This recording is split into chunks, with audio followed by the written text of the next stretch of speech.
Bonjour et bienvenue, voici notre tour d'horizon économique, géopolitique et boursier. Nous sommes le mardi 10 octobre pour comprendre comment tourne la planète finance et lorsqu'elle tourne autour de gros mensonges. C'est sur la bourse au quotidien et nulle part ailleurs et l'épisode du jour s'intitulera « Faisons semblant de croire qu'il existe un marché ». Comme ça, on pourra faire semblant de croire qu'il n'y a pas de bulle. Il devient urgent d'inventer un nouveau storytelling, car tous les indices sont au plus haut historique absolu. Hier soir, à Wall Street, nouveau plus haut absolu pour le Dow Jones à 22 800. Plus haut historique retracé pour le S&P à 2560 points. Et nouveau plus haut absolu pour le Nasdaq en intraday à 6600 points, enfin 5999,35 soyons précis. Nouveau plus haut historique pour la bourse, tiens, des Philippines, vous voyez, on regarde à peu près tout. Nouveau record, on peut presque le qualifier d'historique pour le Nikkei qui a, ça y est, retracé les 20 850 points. 20 850, c'était la meilleure clôture historique inscrite, je crois que c'était début juin 2015 et début avril 2000. Oui, début avril 2000, on voit le Nikkei s'inscrire à 20 833 au plus haut et 20 858, je crois, donc début juin 2015. Ensuite, pour retrouver un score supérieur à 20 850, il faut aller chercher à ce moment-là l'été 1996 de mémoire. Ça fait juste 21 ans. Et puis bien à Paris, le CAC 40 Global Return, il est de nouveau sur ses records absolus, au-delà des 13 600. Le DAX à 13 000. Alors ce matin c'est très tangent puisque le CAC est tantôt dans le vert, tantôt dans le rouge. Et tout comme hier, ça se joue à plus 0,05, moins 0,05.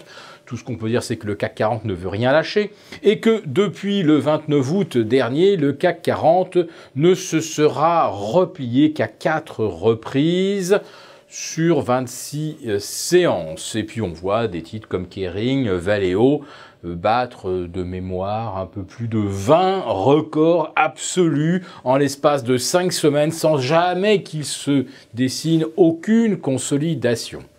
Alors évidemment, aucun marché depuis 120 ans n'a jamais fonctionné de la sorte. Vous avez 7% de hausse sur le CAC 40, sur le Nikkei, plus de 5,5% de hausse sur le S&P 500, et il n'y a eu depuis 5 semaines que 1% de retracement en cumulant toutes les baisses qui se sont déroulées au cours des 5 dernières semaines.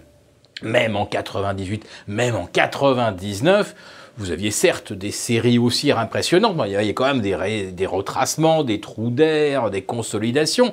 Tout cela n'existe plus tout simplement parce que ce sont les algorithmes qui se sont complètement emparés du marché. Ça veut dire que les investisseurs et les gérants de chair et de sang ont soit changé de métier, soit se sont adaptés aux nouvelles conditions, c'est-à-dire que c'est le robot qui décide tout et l'humain est simplement là pour vendre sa soupe aux clients.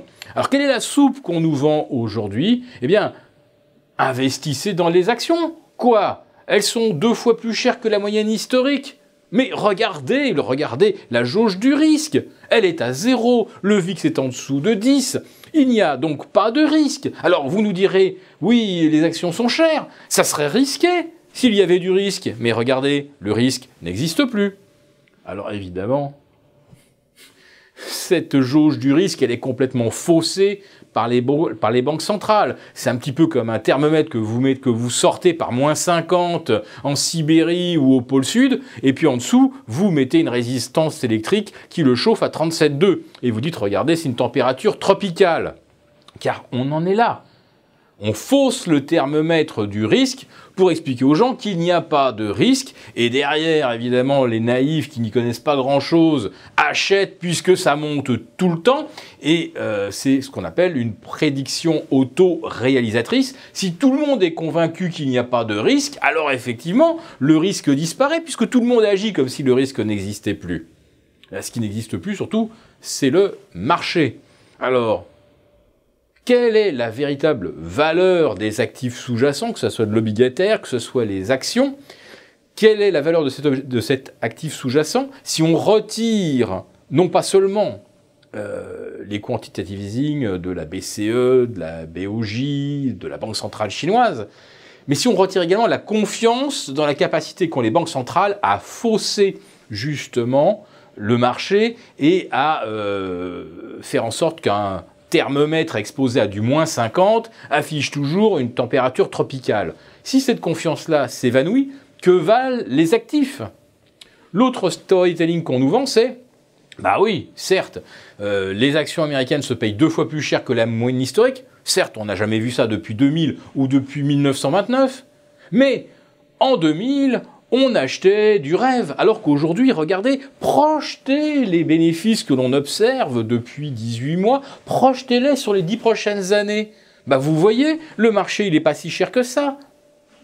Sauf que l'essentiel des profits que l'on nous vend, c'est surtout lié à des rachats de titres par les entreprises, avec de l'argent gratuit, ou alors de la distribution de dividendes extrêmement généreuses, avec derrière zéro investissement.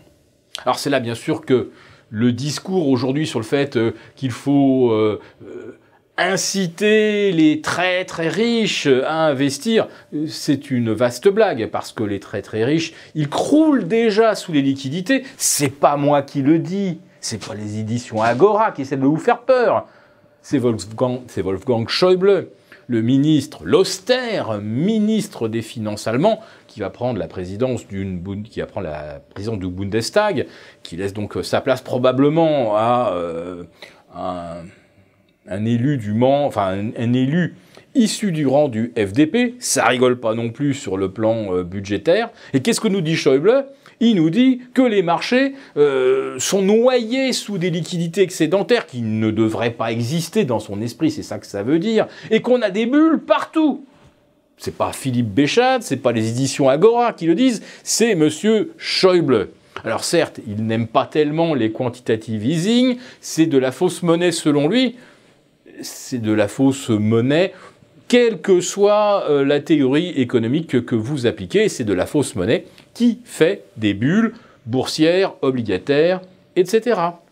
Donc on est bien dans une bulle, mais on est en train d'essayer de nous inventer le discours qui fait que les marchés seraient correctement valorisés. Sauf que ce ne sont pas des marchés, sauf que l'argent c'est de la fausse monnaie, et sauf que l'absence d'inflation que l'on invoque pour ne pas monter les taux, eh bien c'est ignorer que justement les marchés sont de gigantesques bulles et que pour le citoyen lambda, se constituer une retraite quand l'obligataire ne rapporte rien et quand les actions se payent 2 fois plus cher que ce qu'elles devraient valoir, peut-être même 3 fois, sait-on jamais, eh bien, quand on est obligé de dépenser 3 fois la mise pour se constituer une retraite, c'est évidemment de l'hyperinflation. Pas au niveau du panier de la ménagère, mais au niveau de son futur. C'est ce futur qui est hypothéqué par l'inexistence des marchés et par des indices du risque complètement faussés.